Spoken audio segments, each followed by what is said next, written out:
Hello students and Jai Hind. I welcome you all to Magnet Brains. I hope आप सब लोग बहुत अच्छे हैं, अपना बहुत ध्यान रख रहे हैं और सिंसियरली अपने एग्जामिनेशंस की प्रिपरेशन में लगे हुए हैं। तो आज का जो हमारा सेशन रहने वाला है, आज से हम लोग हमारी क्लास 12th की हिस्ट्री का एक नया चैप्टर शुरू करेंगे। हमारी हिस्ट्री क्लास 12th की तीसरी किताब, उसका जो थीम नंबर 13 है, हम लोग आज उसके साथ में अपना डिस्कशन शुरू कर रहे हैं। इस पर्टिकुलर चैप्टर में हम लोग ये देखेंगे कि गांधी जी जो थे हमारे, जो हमारे फादर ऑफ द नेशन भी कहलाते हैं, उनका फ्रीडम स्ट्रगल में क्या कंट्रीब्यूशन रहा है और उसका हम लोग एनालिसिस वगैरह करेंगे। उनकी जो टेक्निक्स थी सत्याग्रह की और नॉन वायलेंस के प्रति उनका जो कमिटमेंट था, उसको भी हम लोग देखेंगे कि किस तरीके से ये कन्विक्शंस वगैरह डेवलप हुए और गांधी जी का ओवरऑल इंडिया की फ्रीडम मूवमेंट में और इंडिया के जो आज मॉडर्न इंडियन हिस्ट्री है या मॉडर्न इंडियन नेशन की मेकिंग है, इसमें क्या कॉन्ट्रीब्यूशंस हैं, ये सारी चीज़ें हम लोगों ने इस चैप्टर में या फिर इस पर्टिकुलर थीम के अंडर में पढ़नी है। तो इंटरेस्टिंग चैप्टर रहने वाला है। वो एक पर्टिकुलर इंसान जिसका हिंदुस्तान के पूरे फ्रीडम मूवमेंट पर बहुत ज़्यादा प्रभाव पड़ा और आज तक हमारी सोसाइटी उनकी तरफ देखती है एक रोल मॉडल के तौर पर। आज तक हमारी सोसाइटी उनको एक आदर्श के तौर पर देखती है। एक ऐसा व्यक्ति जिसने एक पूरी की पूरी जनरेशन को इंस्पायर किया, पूरी की पूरी एक जनरेशन को अंग्रेज़ों के खिलाफ लाके खड़ा किया और उनसे ये नहीं बोला कि आप अंग्रेज़ों से शस्त्र से लड़िए या फिर अंग्रेज़ों के साथ वायलेंस से लड़िए, मगर आप अपने नॉन वायलेंस से अंग्रेज़ों को हरा सकते हैं। और नॉन वायलेंस की शक्ति का एहसास इतने बड़े जनमानस को, इतने सारे मासस को कराना अपने आप में एक अप्रत्याशित घटना थी जो 20th सेंचुरी में घटी। इसने ना सिर्फ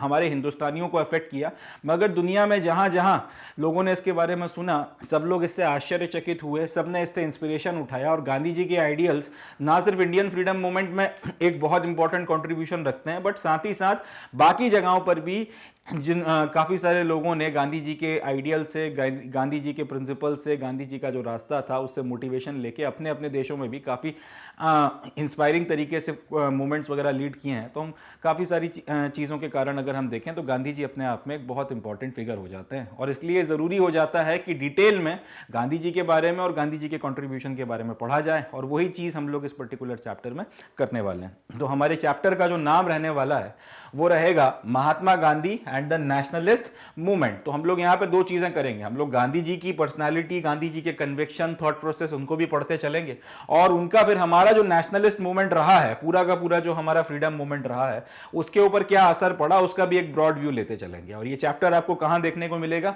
इतिहास की हमारी जो तीसरी किताब है कक्षा 12वीं की, पार्ट 3, उसकी थीम नंबर 13 या फिर चैप्टर नंबर 4 है, जो भी आप इसे कहना चाहें, उसमें आपको ये पर्टिकुलर चीज देखने के लिए मिल रही है। तो इंटरेस्टिंग चैप्टर होने वाला है, इसको भी हम लोग पूरा डिटेल में कवर करेंगे, इसके एक एक एस्पेक्ट को देखेंगे and I can ensure you that you are going to enjoy it as well as you are going to love the man about whom we are going to study in this particular chapter. You are going to love his journey as well as you are going to get inspired by it. That is something that I can guarantee you, that is something that I can assure you. So now without any further ado, here we begin.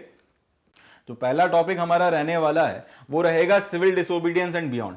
इसके पहले हम लोग कुछ basic बातें समझेंगे और फिर उसके बाद में सिविल डिसोबीडियंस और उसके बाद क्या क्या चीजें हैं इसकी तरफ हम लोग जाएंगे। सबसे पहले हमको एक टर्म का मतलब समझना पड़ेगा, वो है नेशनलिज्म। कि नेशनलिज्म जो एक शब्द है, इसका क्या मतलब होता है? नेशनलिज्म का मतलब होता है, अगर हिंदी में हम लोग इसको बोलें तो इसका मतलब होता है राष्ट्रवाद। और इसका सेंस क्या बनता है? इसका सेंस ये बनता है कि किसी व्यक्ति की जो नेशनैलिटी, किसी व्यक्ति की जो पहली लॉयल्टी है वो उस राष्ट्र के साथ में है, वो उस नेशन के साथ में है जिसमें उसका जन्म हुआ है।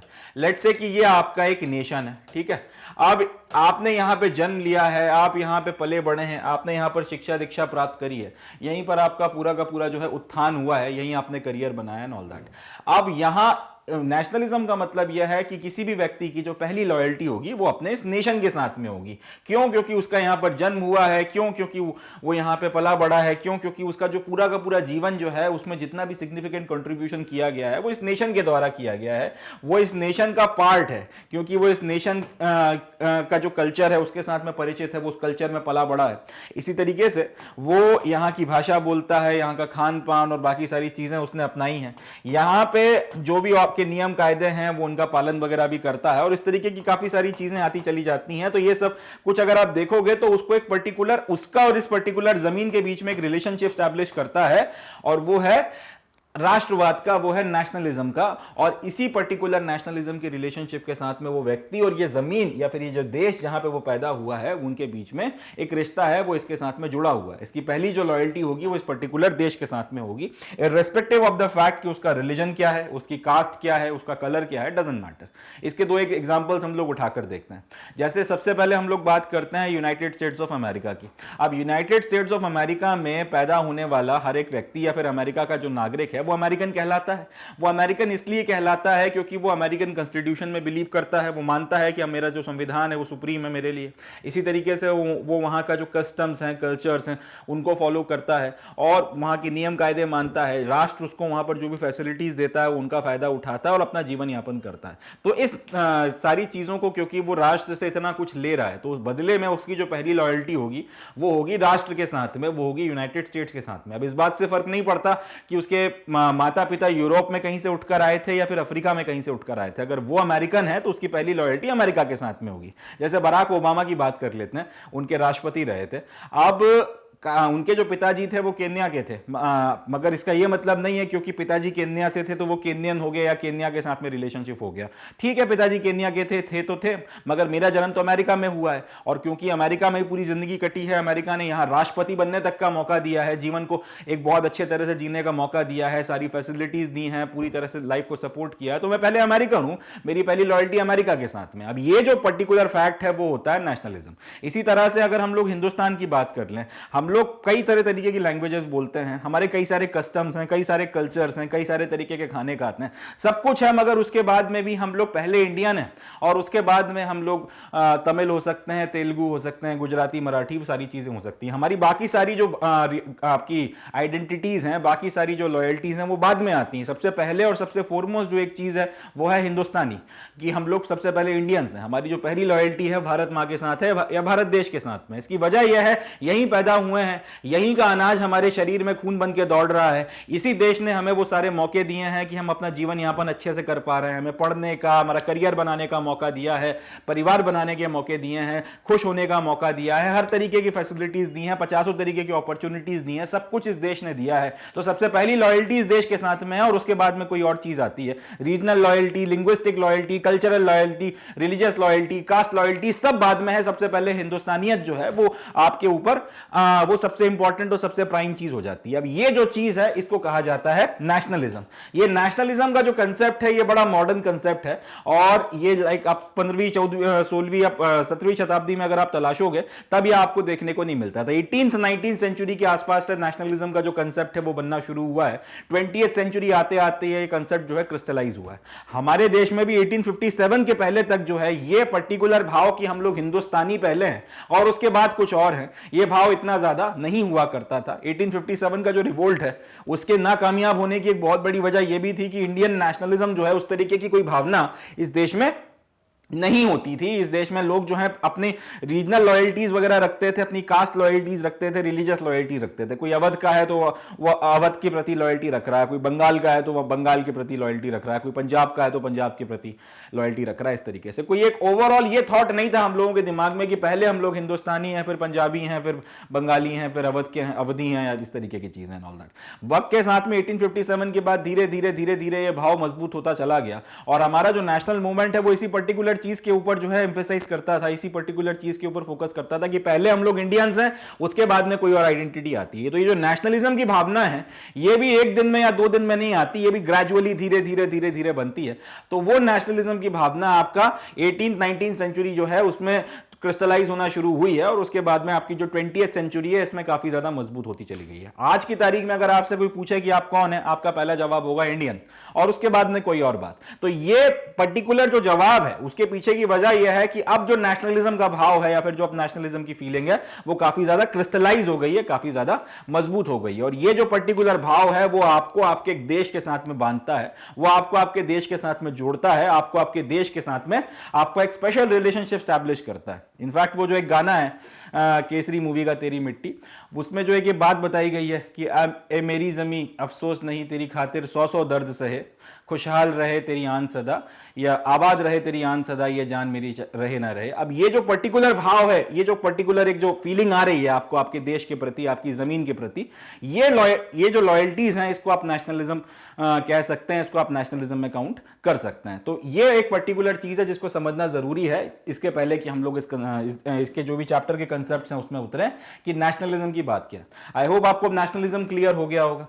तो नेशनलिज्म एक दिन में या 2 दिन में बनने वाली चीज नहीं है, इसको बनने में काफी वक्त लगता है, इसको बनने में टाइम लगता है, और धीरे धीरे धीरे धीरे step by step, generation by generation nationalism की जो भावना है, नेशनलिज्म की जो फीलिंग है, वो मजबूत होती चली जाती है। तो आप किसी भी देश के इतिहास को उठाकर देख लो, उसमें जो राष्ट्रवाद का पूरा एक सफर है, राष्ट्रवाद का या नेशनलिज्म का जो पूरा एक सफर है, उसमें ऑल्दो उसमें काफी सारे लोगों का कंट्रीब्यूशन होता है, मगर फिर भी कोई ना कोई एक ऐसा पर्टिकुलर इंसान निकल कर आता है जिसका कंट्रीब्यूशन इमेंसली बहुत ज्यादा होता है। और जब भी उस देश के राष्ट्रवाद की बात आती है, उस देश के नेशनलिज्म की बात आती है, तो जनरली किसी एक पर्टिकुलर सिंगल इंडिविजुअल के सर सहरा सजता है कि भाई इन्होंने जो है इमेंस कंट्रीब्यूशन दिया था इस देश में नेशनलिज्म लाने के लिए या फिर नेशनलिस्टिक मूवमेंट को खड़ा करने के लिए। इसके कई सारे एग्जांपल्स भी आप देख सकते हो। तो नेशनलिज्म जब आता है, साथ में नेशनलिज्म जब आता है, जब लोगों को यह बात समझ में आती है कि उनकी पहली लॉयल्टी अपने देश के साथ में है, बाकी सारी चीजें बाद में आती हैं, उनका जो राष्ट्र है, ये पर्टिकुलर भावना राष्ट्रवाद की, ये उनको अपने देश के साथ में जोड़ती है और उनकी पहली लॉयल्टी आपके देश के साथ में है। ये भावना जब आती है, तब ये जो कलेक्टिव फीलिंग है नेशनलिज्म की, ये फिर एक मॉडर्न जो नेशन है या मॉडर्न नेशन स्टेट जो आप कह सकते हैं, ये बनाने की तरफ या फिर एक देश बनाने की तरफ जो है आपको लेकर जाती है। जैसे इंडियन सब कॉन्टिनेंट एक अलग चीज है, इंडियन सब कॉन्टिनेंट में पाकिस्तान भी आ जाता है, उसमें आपका बांग्लादेश भी आ जाता है, नेपाल भी आ जाता है, भूटान भी आ जाता है, बर्मा भी आ जाता है, सब लोग आ जाते हैं इस तरीके से। तो ये इंडियन सब कॉन्टिनेंट हो गया, ये एक जमीन का भूभाग है। मगर हम लोग इंडिया देश की बात करें तो उसमें पाकिस्तान नहीं आता, उसमें बांग्लादेश नहीं आता। पाकिस्तानियों की अपनी एक अलग लॉयल्टीज है, उनका एक अलग तरीके का राष्ट्रवाद है, बांग्लादेश का एक अलग अपना एक अलग तरीके का राष्ट्रवाद है। इसी तरीके से आज की तारीख में जो हिंदुस्तान में रहने वाले लोग हैं, इररिस्पेक्टिव ऑफ द फैक्ट कि आप जेएंडके में बैठे हुए हो या फिर आप तमिलनाडु में बैठे हुए हो, आप गुजरात में बैठे हुए हो या अरुणाचल में बैठे हुए हो, सबका जो है एक अलग तरीके का राष्ट्रवाद है, एक अलग तरीके की थॉट प्रोसेस है, एक अलग तरीके का नेशनलिज्म है, और वो उनको पहले इंडियन बनाता है। तो नेशनलिज्म की जो फीलिंग है वो आपको मॉडर्न नेशन स्टेट की तरफ लेकर जाती है या फिर एक देश की तरफ लेकर जाती है आज के सेंस में। पुराने सेंस में यह होता था कि आपने अंपायर बनाया, अंपायर बना के तैयार किया, कोई एक राजा आके बैठ गया, अब वो राजा जो है वो रूल कर रहा है, अब उसको किसी दूसरे राजा ने हरा दिया तो फिर दूसरा राजा आ गया। अब यहां पर राजाओं के अंपायर्स हुआ करते थे, यहां पर देश नहीं हुआ करते थे या फिर यहां पर नेशन स्टेट नहीं हुआ करते थे। आज की तारीख में हमारा राष्ट्रपति बदलता रहे, हमारा प्रधानमंत्री बदलता रहे, मगर हमारा देश तो वही रहेगा। पुराने टाइम में ऐसा नहीं होता था, पुराने टाइम में ऐसा होता था राजा बदल गया, राजा का राज चला गया, पुरानी बातें चली गई, अब नया राजा आ गया। मगर अब कहानी क्या हो गई है, अब आपका प्रधानमंत्री बदले, राष्ट्रपति बदले, डजंट मैटर, मगर राष्ट्र राष्ट्र रहेगा, देश रहेगा, और जिस तरीके से वो है उसी तरीके से रहेगा। हमारी जो फीलिंग्स है, हमारी लॉयल्टीज हैं, वो चेंज नहीं हो जाएंगी। पहले प्रजा का ये था कि हो सकता है एक राजा अच्छा था, उसके प्रति लॉयल्टीज या फीलिंग्स अलग अलग थी, उसके बाद में अब दूसरा राजा आया, उसने अच्छा व्यवहार नहीं किया तो उसके प्रति लॉयल्टीज बदल गई। यहां ऐसा नहीं होता, आपके चाहे राष्ट्रपति अच्छे आए बुरे आए, प्रधानमंत्री अच्छे आए बुरे आए, आपको पसंद हो ना पसंद हो, डजंट मैटर, मगर इंडिया जो है उसके साथ में लॉयल्टी में, इंडिया के साथ में जो वफादारी है, इंडिया के साथ जो प्यार है, उसमें कमी नहीं आती है। तो यही जो नेशनलिज्म की फीलिंग है वो आपको मॉडर्न नेशन स्टेट की तरफ लेकर जाता है। अब ये जो नेशनलिज्म की जर्नी है, ये आप किसी भी देश के लिए देख लीजिए, ये किसी भी देश का इतिहास उठा के देख लीजिए, जो आज के मॉडर्न नेशन स्टेट्स हैं, इनमें जो ये नेशनलिज्म की जर्नी है, इस नेशनलिज्म की जर्नी के साथ में जो ये राष्ट्र का निर्माण हुआ है, जनरली ऐसा होता है कि कोई एक, हालांकि सबका कंट्रीब्यूशन है, मगर उसके बाद भी कोई एक पर्टिकुलर सिंगल इंडिविजुअल है जिसका कंट्रीब्यूशन इमेंस माना जाता है, जिसको आइडेंटिफाई किया जाता है उस देश की मेकिंग के साथ में। इसके कुछ एग्जांपल्स भी हैं, जैसे इटली जो आज की तारीख में है, आज की तारीख का जो इटली है, इस इटली के मेकिंग में, इस मॉडर्न इटली की के फॉर्मेशन में एक व्यक्ति को, एक लीडर को काफी ज्यादा इंपॉर्टेंट माना जाता है। उनका नाम है गरीबल्डी। मैं आपको इनकी फोटोग्राफ भी दिखाता हूं। तो ये जो व्यक्ति हैं, इनका नाम है गैरिबल्डी, गाइस्पे गैरिबल्डी। इनको आज का जो आपका मॉडर्न इटली है, मैं पुराने रोमन अंपायर की बात नहीं कर रहा हूं, आज का जो मॉडर्न इटली है उसके मेकिंग की अगर बात की जाए तो उसके लिए इनको इंपॉर्टेंट माना जाता है। इटली में जो मॉडर्न नेशनलिज्म आया और उसके तहत में आज का जो मॉडर्न इटली निकल कर आया, उसके लिए इस व्यक्ति को, गैरिबल्दी जिनका नाम है, प्राइमली इंपॉर्टेंट माना जाता है या इनका कंट्रीब्यूशन सबसे ज्यादा माना जाता है। इसी तरह से आज का जो यूनाइटेड स्टेट्स ऑफ अमेरिका बना, उसमें अब अमेरिकन वॉर ऑफ इंडिपेंडेंस लड़ा गया, जॉर्ज वॉशिंगटन ने उसको फ्रंट से लीड किया और उसमें वो जीते। उसके बाद में उन्होंने लॉर्ड कॉर्नवालिस को सरेंडर करवाया और फाइनली जो है यूनाइटेड स्टेट्स ऑफ अमेरिका की जो है स्थापना होती है। तो यूनाइटेड स्टेट्स ऑफ अमेरिका को एक देश के तौर पे बनाने में और खड़ा करने में जो इमेंस कंट्रीब्यूशन माना जाता है वो माना जाता है जॉर्ज वॉशिंगटन का। तो ये उनकी फोटोग्राफ है। इसी तरीके से वियतनाम की बात की जाए तो वियतनाम ने कॉलोनियल रूल के खिलाफ जो अपनी लड़ाई लड़ी थी, उसमें एक व्यक्ति का नाम जो है प्राइमरीली निकल कर आता है जिसने पूरी की पूरे मूवमेंट को लीड किया या इंस्पायर किया। उनका नाम था हो ची मिन। तो हो ची मिन जो है, इनको आपका वियतनाम के का जो पूरा आपका मॉडर्न वियतनाम का नेशन है, उसकी मेकिंग, उसकी फ्रीडम स्ट्रगल और उसके कॉलोनियल रूल के खिलाफ जो हुई थी, उसका एक सूत्रधार माना जाता है, उसके उसका एक इंपॉर्टेंट कंट्रीब्यूटर माना जाता है। ठीक इसी तरीके से हमारे देश की अगर बात की जाए, आज का जो मॉडर्न इंडियन नेशन है उसके मेकिंग की बात की जाए, इंडियन नेशनलिज्म की बात की जाए, इन सारी चीजों में एक प्राइम इंपॉर्टेंट फैक्टर जिस एक व्यक्ति को दिया जाता है, उनका नाम है मोहनदास करमचंद गांधी। जो महात्मा गांधी हैं, उनको जैसे ये लोग अपने अपने देशों के मॉडर्न नेशनलिज्म के इतिहास में और उनके देशों की मेकिंग में, आज की जो मॉडर्न नेशन स्टेट का कंसेप्ट है, उस पर्टिकुलर कंटेक्स्ट में मैं बात कर रहा हूं, उस पर्टिकुलर कंटेक्स्ट में उनकी मेकिंग में इन लोगों को इंपॉर्टेंट माना जाता है। उसी तरह से मॉडर्न हिंदुस्तान की बात की जाए, मॉडर्न इंडिया की बात की जाए, तो इसकी मेकिंग में, इसकी पूरी की पूरी फ्रीडम मूवमेंट में, इसकी पूरे के पूरे फ्रीडम स्ट्रगल में महात्मा गांधी को सबसे ज्यादा इंपॉर्टेंट फिगर के तौर पर जो है आइडेंटिफाई किया जाता है, इस लेवल तक कि इनको कई बार फादर ऑफ द नेशन बोला जाता है। तो फादर ऑफ द नेशन किस सेंस में कि मॉडर्न इंडिया जो है, इसकी जो पूरी की पूरी जो जर्नी रही है, इसमें इनका बहुत इमेंस कंट्रीब्यूशन रहा है। चलें जी आगे। तो महात्मा गांधी को इसलिए भी इंपॉर्टेंट माना जाता है, इसलिए भी बाकी सारे लीडर्स वगैरह की रिस्पेक्ट में अगर आप देखेंगे तो उनको इसलिए भी जो है वेनिरेट किया जाता है, क्योंकि पूरी की पूरी फ्रीडम स्ट्रगल में जितने भी लीडर्स ने पार्टिसिपेट किया, जितने भी लोग जो हैं आगे बढ़ चढ़ कर आए, जिन्होंने हिस्सा लिया आपके पूरे के पूरे आपका जो आज़ादी का ये पूरा आंदोलन था, लड़ाई थी, इसमें सबसे ज्यादा अगर कोई एक व्यक्ति लोगों के ऊपर इंफ्लुएंशियल रहा है, जिसने लोगों के ऊपर जादू की तरह असर किया और जिनको सबसे ज्यादा सम्मान और इज्जत दी जाती थी, सबसे ज्यादा जो है रिवर किया जाता था, जिन पे लोग आंख बंद कर कर भरोसा करते थे, वो थे हमारे गांधी जी, वो थे महात्मा गांधी। तो इसलिए भी जो है महात्मा गांधी कंपेयर टू दूसरे फ्रीडम स्ट्रगल के जो लीडर्स हैं, नो डाउट कि उन लोगों के अपने कॉन्ट्रीब्यूशंस बहुत इमेंस रहे, उन्होंने भी अपनी जिंदगियां खपा दी, मगर फिर भी महात्मा गांधी ने दो पर्टिकुलर फैक्टर, एक तो जो लोगों का जो मास सपोर्ट था या जो मास अपील थी बहुत ज्यादा थी, लोगों के ऊपर बहुत ज्यादा उनका इंफ्लुएंस था और लोग उनको रिवर करते थे, ना सिर्फ एक लीडर के तौर पर, एक नेता के तौर पर, बल्कि एक संत के तौर पर उनको देखा जाता था। इसलिए भी जो है इनके साथ में लोग बहुत बड़ी मात्रा में जुड़े हुए थे और इन सारे लोगों को इन्होंने इंस्पायर किया, फ्रीडम मूवमेंट में लेकर आए। तो मास अपील जो थी या जो मास सपोर्ट था गांधी जी का, वो बहुत ज्यादा था। इसलिए भी जो है इनको सबसे इंपॉर्टेंट लीडर जो है हमारी पूरी की पूरी फ्रीडम स्ट्रगल में माना जाता है। अब इस पर्टिकुलर चैप्टर में हम लोग करने क्या वाले हैं उसके बारे में बात करते हैं। ये जो चैप्टर रहेगा, इसमें हम लोग गांधी जी की जो एक्टिविटीज हैं, हमारा जो फ्रीडम मूवमेंट का क्रूशियल पीरियड रहा है 1915 से लेकर 1948 तक, 1947 में आजादी मिल गई, उसके बाद 48 तक जब तक गांधी जी जिए, इस पर्टिकुलर टाइम पीरियड में ये जो बहुत क्रूशियल फेज था हमारे देश की जिंदगी के लिए भी, अगर आप देखेंगे हमारे देश की जो पूरी जर्नी रही है, उसकी जर्नी का भी बहुत क्रूशियल पीरियड रहा है और गांधी जी के भी सबसे डिसाइसिव साल जो हैं ये रहे हैं। तो इस पर्टिकुलर पीरियड में 1915 से लेकर 1948 के बीच में गांधी जी की एक्टिविटीज इस देश में क्या रही हैं, वो सारी चीजें हम लोग देखने वाले हैं। प्लस साथ ही साथ हमारा जो देश है उसका जो एक पूरा का पूरा जर्नी रही है मॉडर्न इंडियन नेशन बनने की तरफ, उसकी भी हम लोग कुछ एक्टिविटीज देखेंगे। तो इन सारी चीजों का एनालिसिस हम लोगों ने इस पर्टिकुलर चैप्टर में 1915 से लेकर 1948 तक का जो टाइम पीरियड है उसके बीच में करेंगे।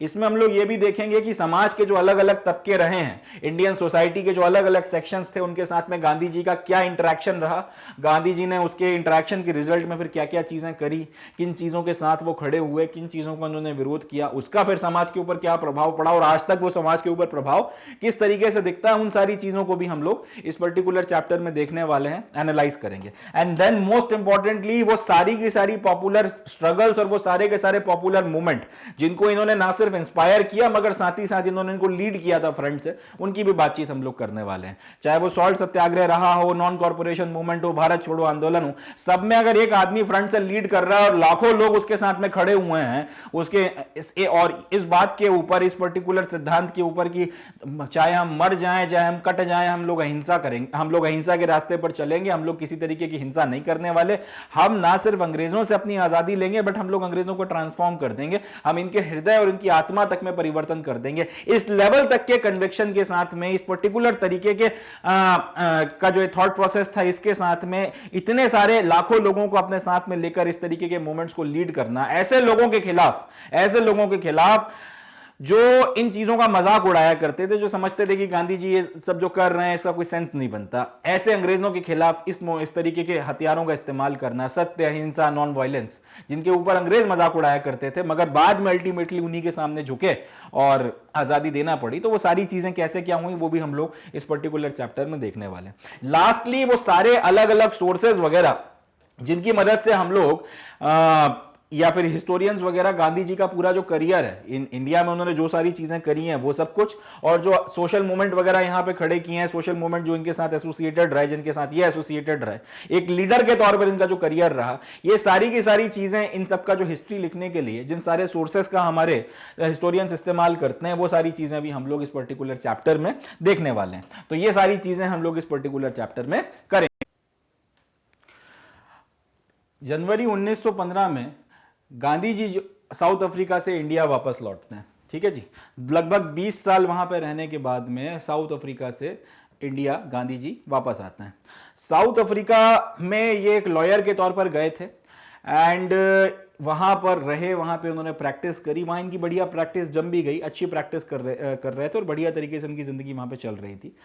और इसी बीच में with in the mean time south Africa जाने के बाद में लॉयर के तौर पर या अटर्नी के तौर पर ये काम कर ही रहे थे, मगर साथ ही साथ इन्होंने हिंदुस्तानियों के खिलाफ वहां पर जिस तरीके के अत्याचार हो रहे थे, जो ब्रिटिश थे या फिर जो अंग्रेज थे जिस तरीके से इंडियंस को ट्रीट करते थे, साथ ही साथ जो अश्वेत लोग थे उनको भी जिस तरीके से ट्रीट करते थे, ये सारी चीजें गांधी जी ने देखी। उनके साथ खुद जो है काफी बुरे व्यवहार हुए हैं। एक बार ये इंसिडेंट भी हुआ था कि फर्स्ट क्लास की टिकट लेके वो ट्रेन में चढ़े थे, मगर ट्रेन में सिर्फ आपके जो अंग्रेज जो थे वो साथ में सफर कर रहे थे, तो इंस्पाइट ऑफ द फैक्ट कि उनके पास फर्स्ट क्लास का टिकट था, उनको उठाकर बाहर फेंकवा दिया गया। तो इस पर्टिकुलर घटना का उनके ऊपर काफी प्रभाव पड़ा। और भी उन्होंने काफी सारी चीजें देखी, नस्लीय भेदभाव देखे और भी डिस्क्रिमिनेशन वगैरह जो श्वेत लोग अश्वेत लोगों के प्रति किया करते थे या फिर इंडियंस के प्रति किया करते थे, सब कुछ देखकर उन्होंने उसका विरोध करना शुरू किया। धीरे धीरे धीरे धीरे वहां पर जो इंडियन कम्युनिटी थी ये उसके लीडर के तौर पर निकल कर आए। तो साउथ, अब ये सारी चीजें इंडिया में नहीं हो रही हैं, सारी चीजें कहां पर हो रही हैं? साउथ अफ्रीका में। इसके पहले की स्टोरी यह है कि गांधी जी लंदन पढ़ने गए थे, वहां से वकालत वगैरह कर आए, उसके बाद में फिर साउथ अफ्रीका में चले गए क्योंकि उनको लगा कि वहां पे करियर प्रोस्पेक्ट ठीक है। अब वहां 20 साल रहने में ये सारी चीजें भी हो रही हैं, तो यहां पर ये इंडियन कम्युनिटी के जो है लीडर बनकर आ गए और काफी सारी ऐसी चीजें थी जिनके खिलाफ इन्होंने वहां पर विरोध किया और आपकी जो लोकल अथॉरिटीज थी उनके काफी सारे फैसलों को पलटवाने में, उनके काफी सारे फैसलों को अपना चेंज करवाने में गांधी जी ने एक बहुत बड़ा योगदान किया। अब जो इंपॉर्टेंट चीज यहां पर हुई है वो ये है कि ये सारी की सारी चीजें जब यहां पर गांधी जी ने करी, इंडियंस को लीड किया, बाकी लोगों को लीड किया और अंग्रेजों के जो अत्याचार हो रहे थे उसके खिलाफ यहां पर जो भी इन्होंने कंट्रीब्यूशन वगैरह किया, जो भी फैसले बदलवाए, जो भी चीजें करवाई, इसमें इन्होंने अपनी जो टेक्निक्स हैं जिसको ये आगे फ्रीडम मूवमेंट में इस्तेमाल करेंगे हिंदुस्तान में आके, सबसे पहले उन टेक्निक्स का यहां पर आप इस तरह से कह सकते हैं कि कंसेप्शन हुआ। इन्होंने इन सारी टेक्निक्स को बनाया, यहां पे उनका जन्म यहां पर हुआ, या फिर ये जो तरीके थे, इन पर्टिकुलर तरीकों को सबसे पहले गांधी जी ने साउथ अफ्रीका में आजमाया था, जिसमें आपका ये जो नॉन वायलेंट प्रोटेस्ट का तरीका है जिसको सत्याग्रह बोला गया, जिसने लास्ट में अंग्रेजों के साथ में बिना किसी हिंसा को किए भी अंग्रेजों का जीना मुश्किल कर दिया था। ये टेक्निक जो है सत्याग्रह की, सबसे पहले इसको यहीं पर फोर्ज किया गया था, सबसे पहले यहीं पर जो है इसको अपनाया गया था। इसी के साथ साथ आपके जो इंडियन कम्युनिटीज में भी जो वेरियस रिलीजियस ग्रुप्स थे, हिंदूज हो गए, मुस्लिम्स हो गए और जो दूसरे आपके रिलीजियस ग्रुप्स थे, इनके बीच में जो भाईचारा होना चाहिए, हार्मनी होना चाहिए। उस भाईचारे को और उस हार्मनी को भी जो है यहीं पर सबसे पहले प्रमोट किया गया था। गांधी जी ने यह बोला था कि आप अगर ये चाहते हैं कि आपके खिलाफ अत्याचार ना हो तो आप लोगों को आपस में पहले भाइयों की तरह रहना पड़ेगा। एक दूसरे के प्रति आपके मन के जो द्वेष हैं उनको आपको हटा के एक दूसरे को पहले एम्ब्रेस करना पड़ेगा हिंदुस्तानियों के तौर पर, एज इंडियंस। उसके बाद ही आप दूसरों के खिलाफ लड़ सकते हैं। अगर कोई आप भीतर घाती कर रहा है, अगर अंदर से ही आपके यहां इतनी सारी समस्याएं हैं, तो फिर कोई बाहर से आके आपके साथ में वो करेगा जो आपके साथ में साउथ अफ्रीका में हो रहा है, या फॉर दैट मैटर इंडिया में हो रहा है, या कहीं और हो रहा है। तो सबसे वो सारी की सारी चीजें जो आगे जाके गांधी जी की जिंदगी का ध्येय बन गई, वो सारी टेक्निक्स जिनका इस्तेमाल उन्होंने फ्रीडम मूवमेंट में किया, जिसमें सत्याग्रह वगैरह हो गया, नॉन वायलेंट प्रोटेस्ट वगैरह सारी चीजें हो गई, या फिर अलग अलग कम्युनिटीज के बीच में जो हार्मनी हो गई, इन सब चीजों को सबसे पहले गांधी जी ने टेस्ट किया था साउथ अफ्रीका में। अब ये एक तस्वीर है गांधी जी की 1908 में साउथ अफ्रीका में ली गई है, जब ये लॉयर के तौर पर वहां पे प्रैक्टिस वगैरह किया करते थे। अब ये जो गांधी जी हैं और अभी जो आने वाले गांधी जी हमें फ्रीडम मूवमेंट में देखने को मिलेंगे, इनमें आपको काफी कॉन्ट्रास्ट समझ में आएगा। ये जो गांधी जी यहां पर दिख रहे हैं वो एक ऑर्डिनरी से लॉयर हैं जो इंडियन ओरिजिन के हैं, साउथ अफ्रीका में प्रैक्टिस कर रहे हैं, अपनी खुद की एक फैमिली है, बच्चे हैं, जिंदगी चल रही है, मगर साथ ही साथ एक फ्रीडम मूवमेंट नहीं, एक मूवमेंट जो है वो इंडियंस का लीड कर रहे हैं उन अत्याचारों के खिलाफ जो उनके ऊपर वहां पर हो रहा है। और धीरे धीरे धीरे धीरे वो सारी चीजें जो अब आगे 1915 में हिंदुस्तान लौटने के बाद फ्रीडम मूवमेंट में उन्होंने इस्तेमाल करी, वो सारी टेक्निक्स धीरे धीरे कंसेप्चुअलाइज हो रही हैं। उन सारी चीजों को गांधी जी टेस्ट कर रहे हैं और उनके ऊपर उनका विश्वास बढ़ता चला जा रहा है। सत्य और अहिंसा, एक दिन में ऐसा नहीं हुआ कि गांधी जी ने एक दिन से उठकर बोल दिया हो कि यह सत्य और अहिंसा का इस्तेमाल करना है। उन्होंने अपनी जिंदगी में उसको पहले जिया था, उसको एक जगह पे इस्तेमाल किया था और देखा था कि इसमें इमेंस पावर है अगर इसको सही तरीके से जो है कैरेक्टर और कन्विक्शन के साथ में अप्लाई किया जाए। जब उनको यहां पर रिजल्ट मिले तभी उन्होंने फिर इंडियन फ्रीडम मूवमेंट में इन सारे टेक्निक्स का इस्तेमाल किया है। तो कई लोग जो क्रिटिसाइज भी करते हैं कि गांधी जी ने सत्य और अहिंसा का कोई बहुत ज्यादा पुश किया था, तो पहले उन्होंने इसको अपने जीवन में और अपने जो दूसरी जगहों पर उन्होंने पहले इसको इस्तेमाल किया था, पहले उन्होंने इसको लगाया था और जब इसके रिजल्ट्स मिले तभी उन्होंने ये कन्विक्शन बनाया कि सत्य और अहिंसा की मदद से आप किसी को भी बदल सकते हो, कोई भी जंग जीत सकते हो। चलें जी आगे बढ़ते हैं।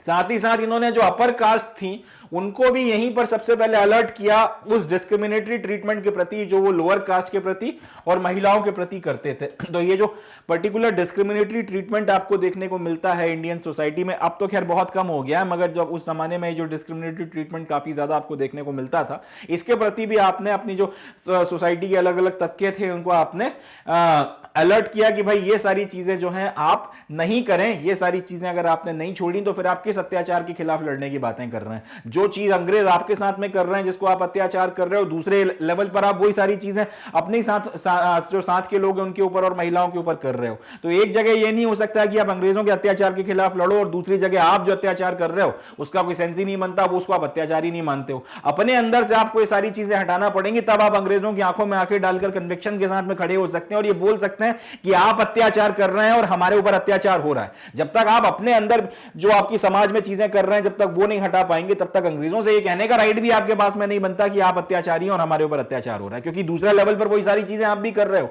तो ये सारी बातों को समझते हुए उन्होंने ये भी बोला था कि आपको अपने अंदर से भी डिस्क्रिमिनेशन मिटाना पड़ेंगे। तो गांधी जी की एक इंपॉर्टेंस यहां पे इसलिए भी बन जाती है, वो सिर्फ एक पॉलिटिकल लीडर नहीं थे जिन्होंने लोगों को मूवमेंट्स में लीड किया और फ्रीडम मूवमेंट में आप लोगों को साथ में लेकर आ गए। गांधी जी इसलिए भी इंपॉर्टेंट हो जाते हैं क्योंकि उन्होंने सोशल रिफॉर्मर के तौर पर भी एक बहुत बड़ा योगदान किया है, समाज में बदलाव लाने के लिए भी उनका एक बहुत बड़ा कंट्रीब्यूशन है। इसलिए भी जो है गांधी जी का अपना एक अलग स्थान पूरे के पूरे फ्रीडम मूवमेंट और उनके सारे लीडर्स में निकल कर आता है। तो दूसरे शब्दों में हम लोग ये कह सकते हैं कि गांधी जी जो इंडिया से साउथ अफ्रीका गए, वहां पे 20 साल रहे, लॉयर के तौर पर वकालत वगैरह करी, सारी चीजें और सब कर करा के 1915 में जनवरी में जब वो लौटे थे हिंदुस्तान, तो यह कहा जा सकता है कि वो गांधी जो साउथ अफ्रीका गए थे और वो गांधी जो हिंदुस्तान लौटकर आए, वो दो अलग लोग थे।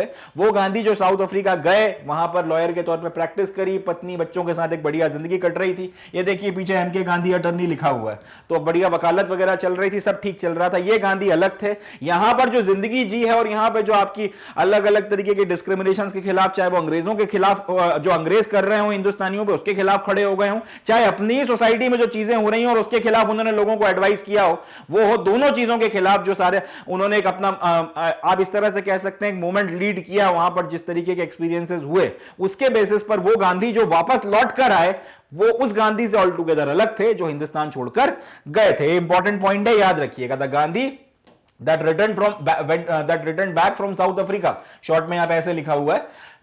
एंड वो एकदम अलग थे उस गांधी से जो साउथ अफ्रीका गए थे। तो ये बहुत इंपॉर्टेंट पॉइंट है, इसको याद रखना है। चलें जी आगे बढ़ते हैं।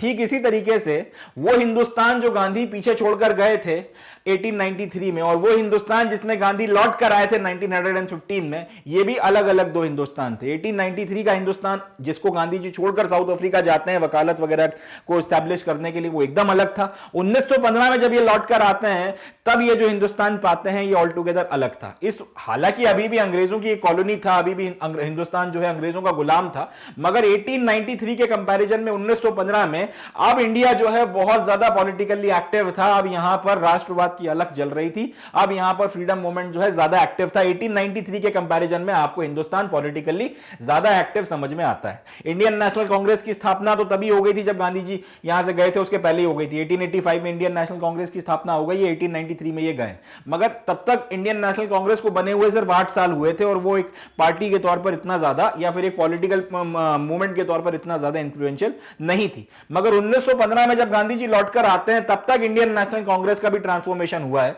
इंडियन नेशनल कांग्रेस को हम लोग आगे से शॉर्ट में आईएनसी लिखेंगे। तो अब इंडियन नेशनल कांग्रेस जो है मेजर जितने भी आपके टाउन हैं और आपकी सिटीज वगैरह हैं, हर जगह आईएनसी की ब्रांचेस वगैरह खुल गई थी। और इसके पहले एक चीज 1915 के पहले एक चीज हो गई थी, उसको कहा जाता है स्वदेशी मूवमेंट। 1905 से लेकर 1907 के बीच में एक पूरा का पूरा एक मूवमेंट जो है इंडियन नेशनल कांग्रेस खड़ा कर चुकी थी अंग्रेजों के खिलाफ, जिसे स्वदेशी मूवमेंट बोला जाता है। इस स्वदेशी मूवमेंट ने इंडियन नेशनल कांग्रेस की जो अपील है और इसका जो सपोर्ट है खासतौर पे मिडिल क्लासेस के बीच में, उसको काफी ज्यादा बढ़ा दिया था। तो दो चीजें यहां पर हो रही हैं, वो गांधी जो साउथ अफ्रीका गए और वो गांधी जो साउथ अफ्रीका से लौटकर आए, वो दो अलग लोग थे। जो जाने वाले गांधी थे वो सिर्फ एक ऑर्डिनरी बैरिस्टर थे, और जो लौट कर आने वाले गांधी रहे वो एक लीडर थे जिनके में ये पोटेंशियल था कि वो मिलियंस ऑफ लोगों को इंस्पायर कर सकते थे और फ्रीडम मूवमेंट में ला सकते थे, और वो बाद में लेकर भी आए। इसी तरह से वो इंडिया जो गांधी जी छोड़कर गए थे और वो इंडिया जिसमें गांधी जी वापस लौटकर आए, दो अलग तरीके के हिंदुस्तान है। अभी भी दोनों कंडीशंस में वो अभी भी अंग्रेजों के गुलाम है, मगर अब ज्यादा पॉलिटिकली एक्टिव है, अब ज्यादा मुखर तौर पर अंग्रेजों के खिलाफ लड़ाइयां लड़ी जा रही हैं। एक पूरा का पूरा मूवमेंट जिसको स्वदेशी मूवमेंट का नाम दिया गया था वो खड़ा कर दिया गया था, और उसके कारण कांग्रेस जो है जो इस पूरे के पूरे मूवमेंट में फ्रंट लाइन रोल अदा कर रही थी पॉलिटिकल पार्टी के तौर पर, पॉलिटिकल मूवमेंट के तौर पर, उसका काफी ज्यादा सपोर्ट आपको मिडिल क्लासेस वगैरह में आप देखने के लिए मिल रहा है। अब ये जो पूरा का पूरा स्वदेशी मूवमेंट था, इसमें से हमको काफ़ी सारे लीडर्स भी मिले जिनका भी एक अपना इंपॉर्टेंट कंट्रीब्यूशन जो है इंडियन फ्रीडम मूवमेंट में रहा है। स्वदेशी मूवमेंट में जो सबसे इंपॉर्टेंट लीडर आपको मिले थे उनका नाम था बाल गंगाधर तिलक, ये महाराष्ट्र से थे। दूसरे थे बिपिन चंद्र पाल, ये बंगाल के थे। और तीसरे थे लाला लाजपत राय, ये पंजाब से थे। तीनों को साथ में लाल बाल पाल भी कहा जाता था। यहां से एक और इंपॉर्टेंट बात निकल कर आती है, ये आपके लाल बाल पाल तीनों हैं। अब क्योंकि स्वदेशी मूवमेंट से ये तीनों लीडर्स आपको मिले हैं, और स्वदेशी मूवमेंट ने कांग्रेस का जो पूरा मास अपील थी वो मिडिल क्लासेस के बीच में काफी ज्यादा बढ़ा दिया था। और स्वदेशी मूवमेंट में खास तौर पे जो है लोग निकलकर सड़कों पर आए। पहली बार एक अंग्रेजों के खिलाफ 1857 के बाद अच्छा खासा जो है एजिटेशन आपको देखने के लिए मिला था। ये सारी चीजें जब हुई तो इससे लोगों के मन में एक जागृति आना शुरू हुई थी, लोगों के मन में जो है एक भावना आना, एक जन चेतना आना शुरू हुई थी। और तीन अलग अलग क्षेत्रों से तीन लीडर आपके निकल कर आ रहे हैं, एक महाराष्ट्र से आ रहे हैं, एक बंगाल से आ रहा है और एक पंजाब से आ रहे हैं। तो यहां पर एक इंटरेस्टिंग बात है, और तीनों एक ही मूवमेंट लीड कर रहे हैं या फिर एक ही मूवमेंट को जो है अपने अपने क्षेत्रों में आगे बढ़ा रहे हैं, और वो मूवमेंट है स्वदेशी मूवमेंट। तो दूसरे शब्दों में हम लोग ये कह सकते हैं कि यहां पर अब आपको इस पूरे मूवमेंट में एक बड़ी इंटरेस्टिंग चीज देखने को मिल रही है, और वो इंटरेस्टिंग चीज क्या है? इंडियननेस। यानी कि पहले आप हिंदुस्तानी हैं, उसके बाद में आप कोई और चीज और आपकी आइडेंटिटी आ जाती है। हिंदुस्तानी होने का मतलब यह है कि आप सबके इंटरेस्ट एक दूसरे के साथ में बंधे हुए हैं। एक जगह पर अगर कोई चीज होगी तो ऐसा नहीं है कि दूसरों के ऊपर उसका असर नहीं पड़ेगा। 1857 की रिवोल्ट के फेल होने का एक बहुत बड़ा रीजन यह था कि ये जो इंडियननेस है इसकी कमी आपको देखने के लिए मिलती है। हिंदुस्तानियत की जो कमी है, हिंदुस्तानी पहले हो और उसके बाद में हो, ये जो भाव था लोगों के मन में तब उतनी ज्यादा मात्रा में आपको देखने के लिए नहीं मिलता। मगर अब यहां पर यह चीज आपको देखने के लिए मिलती है, क्योंकि 1905 का जो आपका स्वदेशी मूवमेंट है ये बंगाल के पार्टीशन के विरोध में खड़ा हुआ था। अब अगर इंडियननेस आपको देखने को नहीं मिलती होती, अगर हिंदुस्तानियत का जो ये भाव था, इंडियन नेशनलिज्म अगर आपको अभी देखने को नहीं मिल रहा होता, तो ये बंगाल के पार्टीशन के खिलाफ जो आपको पूरा का पूरा स्वदेशी मूवमेंट या शुरू हुआ था, ये सिर्फ आपका बंगाल के इलाके में सीमित रहना चाहिए था। बिपिन चंद्र पाल जो थे सिर्फ एक अकेले वही लीडर के तौर पे लीड करते, महाराष्ट्र पे उसका कोई असर पड़ नहीं रहा था, पंजाब में उसका कोई असर पड़ नहीं रहा था। मगर जब ये मूवमेंट शुरू हुआ और लोग उसके खिलाफ निकलकर सड़कों पर आना शुरू हुए, तो महाराष्ट्र में भी विरोध हुआ, पंजाब में भी विरोध हुआ, मगर मूवमेंट कहां से शुरू हुआ है? बंगाल से। बंगाल के पार्टीशन के कारण शुरू हुआ। और यहां पर अगर फैल रहा है, पूरे देश में अगर ये जा रहा है, तो ये एक बात स्थापित कर रहा है कि हिंदुस्तानियों में अब हिंदुस्तानियत आने लगी थी, नेशनलिज्म जो है अब धीरे धीरे जोर पकड़ रहा था। ये बात कि पहले हिंदुस्तानी, पहले इंडिया, उसके बाद में कोई और चीज आती है, पहले इंडियन है फिर कुछ और है, ये जो एक पर्टिकुलर थॉट प्रोसेस है, अब ये लोगों के मन में धीरे धीरे जो है स्थान ग्रहण करता चला जा रहा है। तो ये सारी चीजें जो हैं हो रही थी, और इसीलिए ये जो बात यहां पे अब कही जा रही है कि वो हिंदुस्तान जिसको गांधी जी छोड़कर गए थे और वो हिंदुस्तान जिसमें वो गांधी जी लौट कर आए, वो ऑल टुगेदर दो अलग तरीके के हिंदुस्तान थे। चलें जी आगे बढ़ते हैं। इसी पूरा का पूरा जो ये मूवमेंट रहा है आपका जो ये पूरा का पूरा स्वदेशी मूवमेंट रहा है, इसमें दो तरीके के लीडर्स आपको देखने के लिए मिलते हैं। एक को कहा जाता था एक्सट्रीमिस्ट और एक को कहा जाता था मॉडरेट्स। एक्सट्रीमिस्ट वो लीडर हुआ करते थे जो कॉलोनियल रूल है, अंग्रेज जो है इनके खिलाफ एक मिलिटेंट अपोजिशन को एडवोकेट करते थे। इनका कहना यह था कि अंग्रेजों का जो सामान है उसको बॉयकॉट कर दो, स्ट्राइक्स पे बैठ जाओ, हड़ताल कर दो, रेल रोक लो, और आपका जो फॉरेन क्लोथ्स वगैरह है उनकी आप होली जलाओ, उनका जो भी सामान वगैरह आ रहा है फॉरेन का उसको बॉयकॉट कर दो, अपना जो इंडियन सामान है उसको आप ज्यादा प्रमोट करो और इनको टैक्स वगैरह पे मत करो। इस तरीके से जो भी तरीके हो सकते हैं इनके साथ में आप अड़के खड़े हो जाओ। इनको आप मतलब ये बता दो कि अगर तुम हमें परेशान करोगे तो फिर हम भी ये कर सकते हैं, हम तुम्हें चैन से जीने नहीं देंगे। इस तरीके का एक जो मिलिटेंट अप्रोच है इसको लेके आप खड़े हो जाइए और धीरे धीरे जो है आप पूरा का पूरा एक वॉर ऑफ इंडिपेंडेंस बना दीजिए इस चीज को। इस तरीके का जो एक माइंडसेट रखने वाले आपके लीडर थे वो भी आपको इस स्वदेशी मूवमेंट से निकलकर आते हुए दिखते हैं। इनको बोला जाता था एक्सट्रीमिस्ट। हिंदी में इसके लिए जो शब्द इस्तेमाल किया जाता है वो है गरम दल या गरम दल के लोग। आपके जो ये लाल बाल पाल हैं इनको गरम दल के लोगों के तौर पर या गरम दल के लीडर्स के तौर पर गिना जाता था। इसी की जगह कांग्रेस में ऐसे भी लोग थे जो ये बोला करते थे कि भाई हमें जो है इतना तेज नहीं चलना चाहिए, क्योंकि अंग्रेज कुछ भी हो माइटी पावर है। अंग्रेज छोटा मोटा ऐसा कोई देश तो है नहीं, अंग्रेजों के पास एक सुपर पावर है। जिस तरह से आज की तारीख में यूनाइटेड स्टेट्स को एक सुपर पावर माना जाता है, उस जमाने में ग्रेट ब्रिटेन एक सुपर पावर हुआ करता था। तो अगर हम लोग इनके खिलाफ एक पूरा का पूरा रिवोल्ट भी शुरू कर देंगे 1857 की तरह, इनके पास मिलिट्री पावर इतना है कि हमें दबा देंगे, और उसके बाद में फिर जो थोड़ी बहुत हमें पॉलिटिकल आजादी मिली हुई है वो भी जो है हाथ से चली जाएगी, विरोध प्रदर्शन भी जो है हम शायद नहीं कर पाए। इसलिए हमारा जो प्रोसेस होना चाहिए इनके साथ में, जो भी विरोध प्रदर्शन का जो प्रोसेस होना चाहिए वो ग्रेजुअल होना चाहिए, थोड़ा सा स्लो हमको चलना है, और हमको ऐसी अप्रोच लेके चलनी है जिसमें हम लोग अपनी समस्याएं इनको समझा सकें और धीरे धीरे हम लोग इनको इस तरह से जो है ट्रांसफॉर्म करें कि ये हिंदुस्तानियों की भलाई के लिए काम करें, ये इंडिया की भलाई के लिए काम करने लगे। होते ये जो आपका पूरा का पूरा एक ये जो आपका निजाम बनाया हुआ है, पूरा का पूरा जो आपका रूल है जो अभी शोषण कर रहा है, इसको शोषण करने की जगह इस तरीके से ट्रांसफॉर्म किया जाए कि ये हिंदुस्तानियों का भला करने लगे। दूसरे शब्दों में एक ऐसी तलवार जिसमें भी धार बहुत ज्यादा है, वक्त के साथ में धीरे धीरे उसकी धार को कुंद कर दिया जाए। अगर धार चली जाएगी तो तलवार किसी काम की नहीं बचेगी। इस तरीके का जो एक अप्रोच है वो रखने वाले लोग भी जो है कांग्रेस में हुआ करते थे, और इनको कहा जाता है मॉडरेट्स। इस तरीके के जो लीडर्स थे इनको मॉडरेट्स कहा जाता था। तो ये दो तरीके के लीडर आपको कांग्रेस में देखने के लिए मिल रहे थे स्वदेशी मूवमेंट के बाद से। गांधी जी के आने के पहले तक की ये सारी कहानी अभी चल रही थी कि एक्सट्रीमिस्ट भी हैं, मॉडरेट्स भी हैं, और ये सारी चीजें वगैरह हो रही हैं। अब इन्हीं मॉडरेट्स वगैरह में एक व्यक्ति हुआ करते थे जिनका नाम था गोपाल कृष्ण गोखले। इंपॉर्टेंट है, याद रखिएगा। इन्हीं मॉडरेट्स में एक व्यक्ति हुआ करते थे गोपाल कृष्ण गोखले, जिनको गांधी जी ने अपना पॉलिटिकल मेंटर माना है, अपना राजनीतिक गुरु माना है, जिनको माना है कि इन्होंने राजनीति में इनको लेकर आए थे और किस तरीके से पॉलिटिक्स वगैरह में आपको आगे बढ़ना है, वो सारी चीजें गोपाल कृष्ण गोखले ने गांधी जी को सिखाई थी। तो ये मॉडरेट्स में आपके गोपाल कृष्ण गोखले भी थे जो गांधी जी को पॉलिटिक्स में लाए, किस तरह से राजनीति करनी है, राजनीति के जो भी गुर वगैरह है उनको सिखाए। साथ ही साथ आपको दूसरे लीडर्स भी जो हैं, जो जैसे मोहम्मद अली जिन्ना हो गए और बाकी सारे लोग हो गए, ये लोग भी आपको जो देखने को मिलते हैं, ये सबके सब मॉडरेट्स लीडर की कैटेगरी में आते हैं।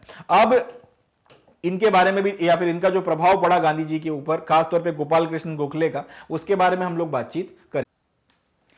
तो गोखले जी की एडवाइस पे, क्योंकि गांधी जी ने खुद ही एक्नॉलेज किया है कि गोखले जी जो थे वो गांधी जी के राजनीतिक गुरु माने जा सकते हैं या पॉलिटिकल मेंटर माने जा सकते हैं, तो उन्होंने उनको बताया था कि भाई आपने अगर पॉलिटिक्स में आना है, अगर आपने इंडिया का जो यहाँ पे पूरा का पूरा फ्रीडम मूवमेंट चल रहा है इसमें कंट्रीब्यूट करना है, तो आपने क्या करना चाहिए, आपने क्या नहीं करना चाहिए। तो गांधी जी को इन्होंने काफ़ी हद तक जो है गाइड किया था, ये गांधी जी ने खुद जो है एक्नॉलेज किया। तो गोखले जी की एडवाइस के ऊपर गांधी जी ने इंडिया लौटने के बाद में फ्रीडम मूवमेंट में पार्टिसिपेट करने के पहले या कांग्रेस में कोई इंपॉर्टेंट पोजीशन लेने के पहले गोखले जी की एडवाइस पर पहले गांधी जी ने एक साल भर जो है भारत भ्रमण किया था। पूरे ब्रिटिश इंडिया को जो है उन्होंने घूम कर देखा था, ताकि वो इस जमीन को ज्यादा अच्छे से ज्यादा बेहतर तरीके से समझ सकें, यहाँ के जो रहने वाले लोग हैं इनको जो है बहुत ज्यादा अच्छे तरीके से समझा जा सके। इसके यहाँ पे जो रहने वाले लोग हैं इनको इनके जिस तरीके का थॉट प्रोसेस है, जिस तरीके के सोचने की जो क्षमताएं हैं, जिस तरीके का पर्सपेक्टिव है, इन सारी चीजों को समझा जा सके। अब इसके लिए ऐसा भी नहीं है कि गांधी जी ने कोई बहुत ज्यादा मतलब एक हाई फाई व्यवस्था करवाई हो और रथ वगैरह लेके हिंदुस्तान में घूम रहे हो, या फिर आपका ट्रेन में भी अगर ट्रैवल कर रहे हो तो फर्स्ट क्लास में ट्रैवल कर रहे हो, ऐसा नहीं। थर्ड क्लास में ट्रैवल करते थे। एक जो सामान्य आपका जनमानस, आपका जो एक इंडियन होता है, जिस तरीके की परिस्थितियों में रेल में ट्रैवल किया करता था उसी तरीके की परिस्थितियों में ट्रैवल करते थे, और बाकी सारी चीजें जो है देखते हुए चल रहे थे कि जो एक्चुअल इंडिया है, जो ग्रास रूट लेवल का इंडिया है वो कैसा है, उसके क्या समस्याएं हैं, उसका किस तरीके से शोषण हो रहा है, क्या सारी चीज़ें हैं जिससे उसको शिकायतें हैं, इन सारी चीज़ों को जो है समझते चल रहे थे। क्या इनकी ताकत है, क्या इनकी कमजोरियां हैं, हर एक चीज़ को समझने के लिए गांधी जी ने लगभग 1 साल का वक्त लिया, पूरे भारत का भ्रमण किया। और ऐसे नहीं किया कि आप जैसे कोई बादशाह या शहंशाह वगैरह या फिर कोई बड़े लोग करते हैं, जैसे एक सामान्य हिंदुस्तानी होता है उस तरह से थर्ड क्लास में ट्रैवल करते थे, बाय फुट ट्रैवल करते थे, लोगों से मिलते थे, परस्पर संबंध बनाते थे, 1-to-1 इंटरेक्शन करते थे, और उसकी मदद से जो है उन्होंने हिंदुस्तान को पहले 1 साल समझा।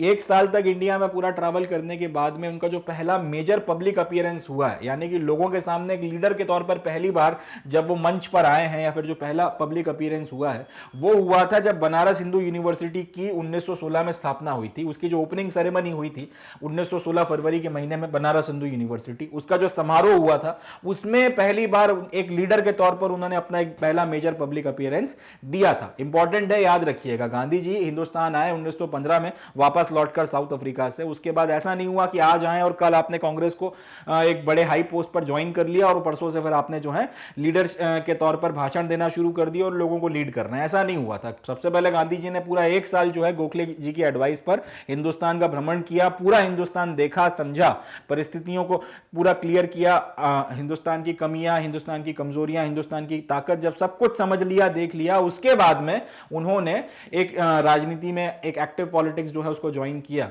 और पहला अपना पब्लिक अपीयरेंस वो बनारस हिंदू यूनिवर्सिटी में उसके बाद देने आए थे। हिंदुस्तान को जाने बिना उन्होंने सिर्फ खोखली बातें नहीं करी, पहले हिंदुस्तान को समझा था और उसके बाद फिर उन्होंने पब्लिक लाइफ में कदम रखा था। इंपॉर्टेंट बात है। अब ये जो पूरा का पूरा मूवमेंट हुआ, ये जो सेरेमनी हुई थी बनारस हिंदू यूनिवर्सिटी की, जो ओपनिंग हो रही थी फरवरी 1916 में, ये यहां पर आपके और भी जो इंपॉर्टेंट लीडर्स थे कांग्रेस के उस वक्त के, जैसे एनी बेसेंट वगैरह हो गई, ये लोग भी मौजूद थे। अब इन सब से अगर कंपेयर किया जाए तो इन सब के कंपैरिजन में गांधी जी को बहुत ज्यादा लोग नहीं जानते थे। इनको यहां पर बुलाया गया था साउथ अफ्रीका में इन्होंने जो भी काम किया था उसके आधार पर, ना कि इंडिया में इनका कोई स्टेटस है और इंडिया में कोई बहुत बड़े आप लीडर हो उसके बेसिस पे बुलाया गया, ऐसा नहीं था। ये इंपॉर्टेंट बात है, याद रखिएगा। बनारस हिंदू यूनिवर्सिटी का जो ओपनिंग वगैरह की सेरेमनी हुई है, इसमें ये गांधी जी का पहला मेजर पब्लिक अपीयरेंस था, मगर यहां पर इनको इस हैसियत से नहीं बुलाया गया था कि आप इंडिया में बहुत बड़े लीडर हैं। इंडिया में इनको कोई बहुत ज्यादा लोग जानते भी नहीं थे उस वक्त तक। इनको बुलाया गया था क्योंकि साउथ अफ्रीका में काफी सारा काम कर आए थे इंडियंस के फेवर में और अंग्रेजों के खिलाफ, वहां पे जो भी अत्याचार हो रहे थे उसके खिलाफ एक मूवमेंट को लीड कर आए थे, इसलिए इनको जो है यहां पर बुलाया गया था। चलें जी, आगे बढ़ते हैं। अब यहां पर गांधी जी ने जो एक स्पीच दी, ये अपने आप में एक बहुत इंटरेस्टिंग और बहुत इंपॉर्टेंट स्पीच हो जाती है। ये स्पीच जो है हमको एक मौका देती है इस बात को समझने का कि गांधी जी 1916 के वक्त में हिंदुस्तान को किस तरह से देखा करते थे, किस तरह से समझा करते थे, और उस वक्त भी उनके क्या आइडियाज थे, जो उनका मानना था कि अगर आप पूरा का पूरा ये फ्रीडम मूवमेंट लीड कर रहे हैं तो इसमें इंपॉर्टेंट रोल अदा करते हैं। क्या वो चीजें हैं जो करना चाहिए और बाद में क्या वो चीजें हैं जो उन्होंने खुद भी करी हैं और लोगों को उसमें जोड़ा है, वो सारी बातें हमको बनारस हिंदू यूनिवर्सिटी में उन्होंने जो पहली पब्लिक अपीयरेंस में जो स्पीच दी थी इंडिया में, उसमें समझ में आती है।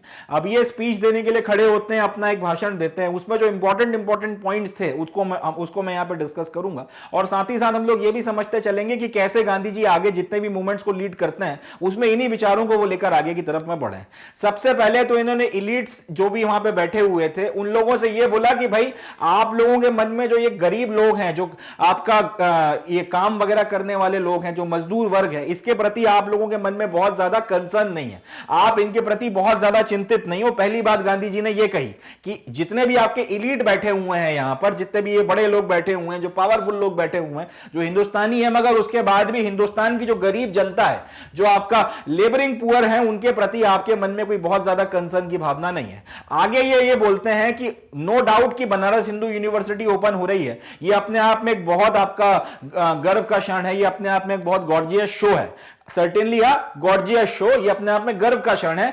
मगर साथ ही साथ उन्होंने एक बात और बोली कि हमें इस बात को लेकर भी चिंतित होने की जरूरत है कि हिंदुस्तान में आज कितना ज्यादा कंट्रास्ट आपको देखने को मिल रहा है। एक तरफ यहां पे इतने बड़े बड़े और अमीर नोबल मैन आपको देखने को मिल रहे हैं, जो बनारस हिंदू यूनिवर्सिटी की जो ये ओपनिंग हो रही है इसमें प्रेजेंट हैं, तालियां बजा रहे हैं और सारी चीजें कर रहे हैं। साथ ही साथ मिलियंस ऑफ पुअर इंडियंस हैं जो यहां से एब्सेंट हैं। बनारस हिंदू यूनिवर्सिटी ओपन की जा रही है हिंदुस्तानियों के लिए, मगर कितना जबरदस्त कितना जबरदस्त ये पैराडॉक्स है, या कितना बड़ा या कितना जबरदस्त कॉन्ट्राडिक्शन है कि यहां पर वो सारे अमीर लोग और इलीट लोग बैठे हुए हैं जो तालियां पीट रहे हैं और वाह वाह कर रहे हैं, मगर वो लाखों हिंदुस्तानी यहां से गायब है जिनकी स्थिति खराब है, जो गरीब हैं, जो शोषित हैं, जो दबे हैं, जो कुचले हैं। तो उन्होंने इस बात को यहां पर रखा कि no doubt Banaras Hindu University खोली जा रही है, बहुत अच्छी बात है, की पात्र हैं आप लोग, मगर ये कंट्रास्ट भी आपको समझना पड़ेगा कि ये कितना जबरदस्त कंट्रास्ट है कि कुछ अमीर लोग जो है यहां पे बैठ के तालियां पीट रहे हैं और उनको यहां पे रिप्रेजेंटेशन मिला हुआ है बनारस हिंदू यूनिवर्सिटी की ओपनिंग में,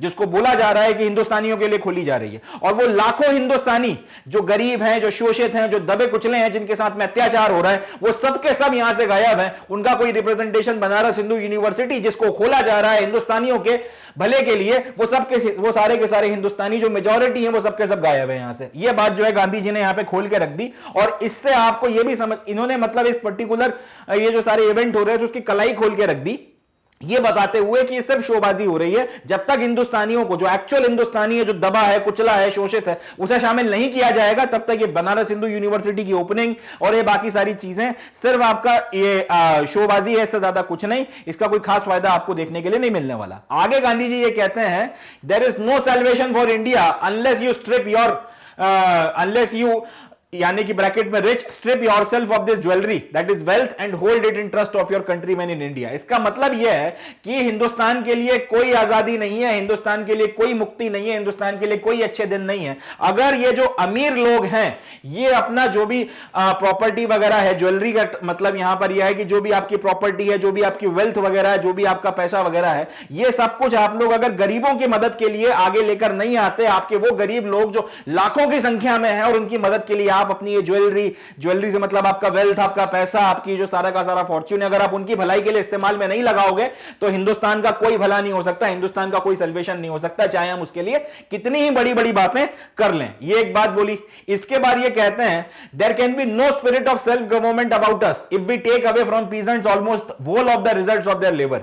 यानी कि ये कि हम ये जो खुद के स्वराज की बातें कर रहे हैं, ये जो सेल्फ गवर्नमेंट की बातें कर रहे हैं, हम कोई सेल्फ गवर्नमेंट तब तक नहीं ला सकते, हमारे अंदर कोई सेल्फ गवर्नमेंट नहीं बनाई जा सकती, या कोई सेल्फ गवर्नमेंट की बात करने का हमारे पास अधिकार नहीं है, जब तक हम ये इस तरीके की परिस्थितियों को बना के रखते हैं कि जो किसान है, उस किसान का जितना उपज हो रही है लगभग सारी की सारी उपज उससे छीन ली जाती है, किसी ना किसी शोषण के तहत, किसी ना किसी तरीके के अत्याचार के तहत, अगर उससे उसका सारा का सारा अनाज, सारी की सारी उपज छीन ली जाती है, वो जितना उपजा रहा है उसके बाद भी अगर वो अपने बच्चों को नहीं खिला पा रहा, तो इसका मतलब यह उठता है कि कहीं ना कहीं ये जो बड़ी बड़ी बातें हो रही हैं, सेल्वेशन और ये स्वराज और ये सब बकवास है, इसका कोई मतलब नहीं है। अगर आप चाहते हो कि सेल्वेशन आए, अगर आप चाहते हो कि स्वराज मिले, तो सबसे पहले आपको उस गरीब किसान की परवाह करना पड़ेगी, जिससे जितना वो उपज कर रहा है उसका लगभग सारा हिस्सा आप छीन लेते हो। जब तक वो नहीं खाएगा, जब तक उसके बच्चे भूखे हैं, तब तक किसी तरीके के कोई सेल्वेशन, कोई स्वराज की कोई बात नहीं हो सकती। इसके आगे गांधी जी कहते हैं, our salvation can come only through to farmers, neither the rich nor the doctors और lawyers are going to secure it. यानी कि हमें अगर आजादी चाहिए, हमें अगर मुक्ति चाहिए, हमें अगर अच्छे दिन चाहिए, हम अगर अपनी भलाई चाहते हैं, तो वो सिर्फ किसानों से आ सकता है। वो ना आपके अमीरों से आएगा, ना वो डॉक्टर से आएगा, ना वो लॉयर से आएगा, कोई इसको नहीं ला सकता सिवाय किसानों के। जब तक किसान भूखा मर रहा है देश में, जब तक किसानों के बच्चे भूखे बैठे हुए हैं, जब तक किसानों की सारी उपज आप छीन ले रहे हैं उससे, तब तक ये सारी बातें बकवास हैं, इनका कोई सेंस नहीं बनता। ये बातें यहां पर गांधी जी ने कही थी। तो यहां से हमको एक बात समझ में आती है, दो चार बातें जो ये पूरा का पूरा आपकी जो स्पीच है उसको पढ़कर समझ में आती है, या जो पूरी की पूरी स्पीच गांधी जी ने दी इसको देखकर जो एक बात समझ में आती है वो ये है, गांधी जी शुरुआत से, गांधी जी का जो कंसर्न था वो इस देश के गरीबों के लिए था। उनका कहना यह था कि जब तक आपके इस देश के जो भी पूरे के पूरे फ्रीडम मूवमेंट हैं, जब तक उसमें आपके जो मिलियंस और करोड़ों के तादाद में जो आपके गरीब हिंदुस्तानी हैं, जब तक इनको रिप्रेजेंटेशन नहीं मिलेगा तब तक इन सारी बातों का कोई मतलब नहीं है। अमीर जब तक अपने जो गरीब देशवासी हैं उनके प्रति श्रद्धा का या दया का भाव नहीं रखेंगे और उनकी भलाई के लिए अपना जो भी रिच है या अपना जो फॉर्च्यून है उसे नहीं लगाएंगे, तब तक कुछ नहीं हो सकता। और अगर आप ये बड़ी बड़ी बातें करते हो सेल्फ गवर्नमेंट की, आजादी की, इसकी और उसकी, तो ये तब तक बकवास है जब तक आपके देश में किसान की यह हालत है कि वो अगर 100 बोरे गेहूं बना रहा है तो उसमें से 90 बोरे गेहूं आप छीन ले रहे हो उससे। उसके घर में अगर जब तक भूखों मरने के दिन है तब तक आप ये बातें नहीं कर सकते कि हिंदुस्तान में ये हो जाए वो हो जाए। अगर आप चाहते हो कि इंडिया में तरक्की हो, सबसे पहले आपको अपने किसानों का भला करना होगा। और इसी बात को उन्होंने आगे जोड़ा कि आपका सेलिब्रेशन, आपकी मुक्ति, आपके जो अच्छे दिन है, आप जो स्वर्णिम भारत बनाना चाह रहे हैं, वो तब तक नहीं आएगा जब तक आपके किसान के दिन खराब है। अगर आप किसान को ठीक करेंगे तभी चीजें ठीक होंगी। आपके अमीर हो गए, डॉक्टर हो गए, लॉयर हो गए, ये क्रांति नहीं ला सकते। अगर आपको क्रांति चाहिए, आपको अपने किसानों के ऊपर जो है रिलाय करना होगा, आपको अपने किसानों को मेन स्ट्रीम में लाना होगा, उनको मजबूत बनाना होगा। ये सारी बातें बनारस हिंदू यूनिवर्सिटी में की गई स्पीच से समझ में आती हैं। अब यहां से एक इंटरेस्टिंग चीज और निकल कर आती है, पूरे के पूरे फ्रीडम मूवमेंट में गांधी जी ने गरीबों के उत्थान के लिए भी काम किया है, गरीबों को फ्रीडम मूवमेंट से जोड़ने के लिए भी काम किया है, उनकी भलाई के लिए भी काम किया है। और जो भी उन्होंने बातें करी हैं इसमें कहीं ना कहीं जो आपका गरीब और दबा कुचला जो शोषित वर्ग था, इसकी भलाई के लिए काफी ज्यादा जो है कंसर्न और चिंता देखने में नजर हमें आती है। चलें जी आगे बढ़ते हैं। तो बनारस हिंदू यूनिवर्सिटी की जो ये ओपनिंग हो रही थी, ये जो ओपनिंग सेरेमनी हो रही थी, ये ओकेशन कुछ लोगों के लिए सेलिब्रेशन का एक टाइम था या सेलिब्रेशन का मोमेंट था, क्योंकि बनारस हिंदू यूनिवर्सिटी जैसी नेशनलिस्टिक यूनिवर्सिटी को खोला जा रहा है, जिसको हिंदुस्तानियों ने अपने खुद के पैसों से जो है बनाया है और इसको इंडियन इनिशिएटिव के तौर पर देखा जा रहा है। और एक अंग्रेजों की जो संस्थाएं और अंग्रेजों की जो यूनिवर्सिटीज चलती थी, उनकी टक्कर के इंस्टीट्यूशन के तौर पर बनारस हिंदू यूनिवर्सिटी को जो है खड़ा करने के विजन के साथ में उसका शिलान्यास किया जा रहा है, उसकी ओपनिंग सेरेमनी की जा रही है। तो ये अपने आप में कुछ लोगों के लिए सेलिब्रेशन का जो है ओकेशन था, इसमें कोई डाउट की बात थी नहीं कि सेलिब्रेशन करना भी चाहिए। ये अपने आप में एक बहुत इंटरेस्टिंग बात हो रही थी। मगर गांधी जी ने यहां पर जो स्पीच दी उसमें सेल्फ कांग्रेचुलेशन नहीं था। उन्होंने अपनी खुद की या फिर अपने साथ के जो लोग थे उनकी पीठ नहीं थपथपाई। इसकी जगह पर उन्होंने जो स्पीच दी उसमें उन्होंने बेसिकली लोगों को रिमाइंड किया उस बात के बारे में जो बहुत ज्यादा जरूरी थी। उन्होंने रिमाइंड किया वहां पे जो मौजूद लोग थे उनको, आपके जो किसान हैं और आपके जो वर्कर्स हैं उनकी परिस्थितियों के बारे में बताया। और आपने ये बताया कि आपका जो देश है जिसके लिए आप इतना कंसर्न शो कर रहे हैं, इस देश में जो मेजॉरिटी है वो इस देश के किसानों की है और इस देश के मजदूर तबके की है। वो लोग यहां पर इस देश में मेजॉरिटी रखते हैं। मगर जो इतना बड़ा आपका बनारस हिंदू यूनिवर्सिटी का प्रांगण है, इसमें जो इतना बड़ा आयोजन हो रहा है, इतनी जो ताली वाली पीटने वाले लोग हैं वो सबके सब अमीर हैं, वो सबके सब इलीट क्लास के लोग हैं। इसमें ये जो आपका मेजॉरिटी है, आपका जो भूखा हिंदुस्तान है, जो गरीब हिंदुस्तान है, जो असली हिंदुस्तान है, जिसमें आपके मेजॉरिटी में किसान है, जो आपके वर्कर्स हैं, ये लोग जो मेजॉरिटी में हैं, ये लोग यहां पर रिप्रेजेंटेड ही नहीं है। आपकी इस ऑडियंस में जब तक असली हिंदुस्तान नहीं आएगा, जब तक आपका किसान और आपका मजदूर यहां पर रिप्रेजेंटेशन नहीं पाएगा, तब तक इन सारी बातों का कोई मतलब नहीं है। आप अपनी पीठ थपथपाना चाहते हैं, आप थपथपा ले, मैं आपकी पीठ नहीं थपथपाऊंगा। यह बात यहां पर उन्होंने क्लियर कर दी, क्योंकि असली हिंदुस्तान का यहां पर रिप्रेजेंटेशन नहीं है। यहां पर जो लोग रिप्रेजेंटेशन दे रहे हैं वो हिंदुस्तान का एक छोटा सा तबका है। जो मेजॉरिटी है वो यहां पर आपका जो बनारस हिंदू यूनिवर्सिटी की ओपनिंग हो रही है इसके सेरेमनी से एब्सेंट है। और उस मेजॉरिटी में कौन आता है? आपका किसान आता है, आपका मजदूर आता है, जो मिलियंस की तादाद में है। बट यहां पर उसका कोई रिप्रेजेंटेटिव, एक भी रिप्रेजेंटेटिव आपको देखने के लिए नहीं मिलता।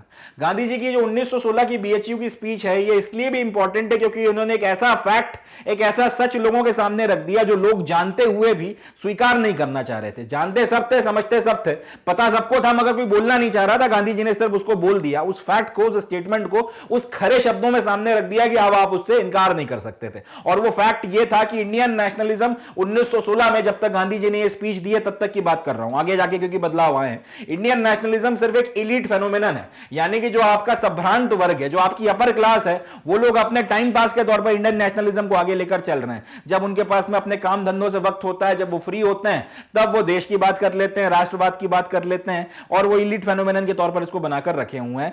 राष्ट्रवाद में सिर्फ वही लोग पार्टिसिपेट कर रहे हैं जिनकी जेबें भरी हुई हैं, जिनके पेट भरे हुए हैं, जिनको जिंदगी में ऐसा कोई समस्या नहीं आ रही, तो वो आते हैं अपने लोगों के साथ में, अपने 10-15 नौकरों के साथ में, और उसके बाद में वो नेशनलिज्म की बातें वगैरह कर रहे हैं। तो गांधी जी ने इस पर्टिकुलर फैक्ट को सामने निकाल के रख दिया कि ये जो पूरा का पूरा इंडियन नेशनलिज्म की बातें हो रही हैं वो सिर्फ एक एलीट फेनोमेनन है। इसका ये लॉयर्स के द्वारा, डॉक्टर्स के द्वारा, जो बड़े बड़े जमींदार और जागीरदार हैं उनके द्वारा क्रिएट किया गया है, मगर इसमें वो लोग शामिल नहीं है जो लोग मेजॉरिटी में होने चाहिए। दूसरे लेवल पर उन्होंने ये अपना खुद का जो एक डिजायर था कि ये जो इंडियन नेशनलिज्म है, इसको इंडिया के जो मेजॉरिटी ऑफ लोग हैं उनका रिप्रेजेंटेटिव बनाना जरूरी है। इसमें उन लोगों को लाना जरूरी है जो एक्चुअल में मेजॉरिटी हैं, जो आपके गरीब हैं, जो आपके शोषित लोग हैं, उन लोगों को लाना जरूरी है। ये जो इनकी खुद की डिजायर थी कि इंडियन नेशनलिज्म में Indian people as a whole को आप पूरा एक प्रॉपर रिप्रेजेंटेशन दो, जो मेजॉरिटी ऑफ पीपल हैं उनकी भी यहां पर आवाज उठनी चाहिए। ये एक अपना जो खुद का डिजायर है उन्होंने इसको सामने रखा, और इसके बारे में फिर इन्होंने आगे काम भी किया। कैसे काम किया वो हम लोगों को समझ में आएगा, मगर यहां से सामने वाले का जो विचार थे, आदमी के जो विचार थे, जिस पे अपनी पूरी जिंदगी उन्होंने समर्पित कर दी, उसको यहां पर हम लोग समझ पा रहे हैं। एक बात उन्होंने क्लियर कट कह दिया है कि ये जो नेशनलिज्म की बातें हो रही हैं सब बकवास है, या फिर इसका कोई मतलब नहीं बनता, या इफेक्टिव नहीं है, क्योंकि एक एलीट फेनोमेनन है। जब आपके पास अपने काम धंधों से फुर्सत होती है तब आप नेशनलिज्म की बात करते हो, और आप समाज का एक बहुत छोटा सा तबका हो, चाहे आप डॉक्टर हो, चाहे लैंडलॉर्ड हो, चाहे लॉयर हो, एक एलीट, आप एलीट या संभ्रांत वर्ग में आ जाते हो। असली हिंदुस्तान वो भूखा हिंदुस्तान है, वो गरीब हिंदुस्तान है, जिसको आप रिप्रेजेंटेशन नहीं दे रहे। जब तक ये रिप्रेजेंटेशन नहीं आएगा तब तक ये बातें बकवास हैं। और मैं अगर नेशनलिज्म में कूदूंगा, मैं अगर नेशनलिज्म में उतरूंगा, तो ये मेरी डिजायर है, ये मेरी इच्छा है कि इस देश का जो एक्चुअल रिप्रेजेंटेशन है, जो इसकी मेजॉरिटी है, उसको आपको रिप्रेजेंटेशन देना पड़ेगा, जिसमें इस देश का गरीब और इस देश का दबा कुचला हुआ जो वर्ग और तबका है वो आता है। अब आगे बढ़ते हैं। तो ये जो इनका डिजायर था, जो ये इनके मन में एक बात थी कि ये मैं करना चाहता हूं, ये जिस साल 1916 में सारी की सारी बातें हो रही हैं, फरवरी के महीने में बीएचयू में जो ये स्पीच वगैरह दी जा रही है, इसी साल का अंत आते आते गांधी जी को एक अपॉर्चुनिटी भी मिलती है कि इनके जो ये विचार हैं इनको वो प्रैक्टिस में ला सकते हैं। जो इन्होंने बातें करी हैं कि भाई गरीबों को भी जो है अपना ड्यू मिलना चाहिए, अपना रिप्रेजेंटेशन मिलना चाहिए, इन थॉट्स को, इन विचारों को प्रैक्टिस में लाने का मौका 1916 का अंत आते आते गांधी जी को मिलता है। कैसे मिलता है वो अब हम लोग देखेंगे। 1916 में लखनऊ में इंडियन नेशनल कांग्रेस का सेशन हुआ। कांग्रेस का हर साल एक सेशन, आपका जो एनुअल सेशन है वो दिसंबर के महीने में देश के अलग अलग हिस्सों में कहीं ना कहीं होता था। तो 1916 में ये जो सेशन है दिसंबर के महीने में, आपको लखनऊ में जो है ये सेशन हुआ था। इसमें एक जगह पड़ती है बिहार में जिसका नाम है चंपारण। वहां का एक किसान जिसका नाम था राजकुमार शुक्ला, वो गांधी जी के पास में आते हैं क्योंकि उन्होंने गांधी जी के विचार सुने थे, गांधी जी की सारी बातें सुनी थी, और उनको पता चला था कि भाई गांधी जी जो हैं किसानों के प्रति इस तरीके के विचार रखते हैं। तो चंपारण बिहार का एक व्यक्ति ये आते हैं, और ये वहां पर किसानों के साथ में किस तरीके की परिस्थितियां हो रही हैं, किस तरीके का हार्श ट्रीटमेंट किया जा रहा है, उसके बारे में गांधी जी को बताते हैं। और किस तरीके से वहां पे अंग्रेज इंडिगो प्लांटर्स वगैरह जो हैं किस तरीके से शोषण वगैरह कर रहे हैं, ये सारी चीजें जो है गांधी जी को पता चलती हैं, और वो मदद मांगते हैं गांधी जी की कि इस तरीके का जो दमन का चक्र वहां पे चलाया जा रहा है, जो शोषण आपके इंडिगो प्लांटर्स वगैरह किसानों के साथ में कर रहे हैं, इसमें वो गांधी जी जो है वो मदद करें, गांधी जी इसको रोकने में मदद करें, किसानों के प्रति जो सारा अन्याय वगैरह हो रहा है इसके प्रति वो वहां के लोगों के साथ की सपोर्ट में आके खड़े हों। ये सारी चीजें जो है वो गांधी जी को बताते हैं। और फाइनली गांधी जी को 1916 फरवरी के महीने में बीएचयू में दी गई जो अपनी स्पीच थी, उसमें जो उन्होंने विचार प्रकट किए थे, उन विचारों को प्रैक्टिस में रखने का मौका मिलता है। कैसे मौका मिलता है वो सारी चीजें अब हम लोग आगे उसके बारे में बातचीत करेंगे। So with this we come to the end of the session. आज का जो हमारा सेशन है इसमें हम लोगों ने गांधी जी इंडिया में जब आते हैं उसके पहले का जो थोड़ा सा बैकग्राउंड था वो देखा, नेशनलिज्म की जो डेफिनेशन थी उसके बारे में बातचीत करी, बनारस हिंदू यूनिवर्सिटी में उनकी जो स्पीच थी और उसमें जो उनके मेजर एम्फेसिस उन्होंने जिन चीज़ों के ऊपर दिया था, उनके जो विचार थे जिसके बेसिस पे उन्होंने फिर अपना पूरा का पूरा जीवन जिया है, पूरे के पूरे फ्रीडम मूवमेंट को लीड किया, उसके बारे में हम लोगों ने बातचीत करी। और बातचीत का ताना बाना हम लोगों ने ख़त्म किया है या तोड़ा है इस बात के ऊपर ऊपर कि अपने जो विचार उन्होंने बनारस हिंदू यूनिवर्सिटी में 1916 में फरवरी के महीने में स्पीच में रखे, साल खत्म होते होते उन विचारों को प्रैक्टिस में लाने का उनको एक मौका, उनकी एक अपॉर्चुनिटी मिलती है। अब वो अपॉर्चुनिटी थी चंपारण वगैरह का जो पूरा केस उनके सामने आया था। अब इसमें आगे गांधी जी ने क्या किया, किस तरीके से उन्होंने मूवमेंट को लीड किया, क्या फिर उसमें हुआ, उन सारी चीज़ों के बारे में हम लोग बातचीत नेक्स्ट सेशन में करेंगे। और वहीं से हम लोग ये भी देखेंगे कि गांधी जी की ऑफिशियल अब जब एंट्री होती है एक्टिव पॉलिटिक्स में, तो फिर वो किस तरीके से मूवमेंट को लीड करते हैं, किस तरीके से ये जो तरीका था इनके पहले वाले जो लीडर्स थे उनसे अलग था, और किस तरीके से ये जो तरीके थे इसने मासेस को पहले की अपेक्षा इतना ज़्यादा इंस्पायर किया, इतना ज़्यादा मात्रा में वो लोगों को सड़कों पर लेकर आए। वो सारी चीज़ें अब हम लोग नेक्स्ट सेशन में देखेंगे। तो आज के लिए जो है हम लोग अपनी बातचीत को यहीं पे ख़त्म करते हैं। समाप्त करने के पहले मैं आप लोगों को बताना चाहूँगा कि आप लोग मैग्नेट ब्रेन्स की हमारी वेबसाइट पर जाएँ। यहाँ पर आपको सारा एजुकेशन क्लास 1 से लेकर क्लास 12 तक फ्री ऑफ कॉस्ट प्रोवाइड कराया जाता है। कोई भी टॉपिक आपने पढ़ना है, किसी भी क्लास का कोई भी सब्जेक्ट पढ़ना है, आप जाके बस उस क्लास पे क्लिक करिए। जैसे क्लास 12 पे आपने क्लिक किया तो उसके सारे जो सब्जेक्ट्स हैं और उनके सारे कोर्सेज यहाँ पे निकल कर आ जाएंगे। अब इन कोर्सेज वगैरह में से आप जो भी पढ़ना चाहते हैं उस पर आप क्लिक करेंगे तो उसमें जो भी आपके अलग अलग लेक्चर्स हैं वो सब निकल कर आ जाएंगे। सिलेबस ओवरव्यू और जो भी सीक्वेंस में आपके चैप्टर बने हुए हैं वो सब आपको दिख जाएंगे। जो भी सब्जेक्ट, जो भी टॉपिक, जो भी चैप्टर अब आपने पढ़ना है आप उसे शुरू कर सकते हैं।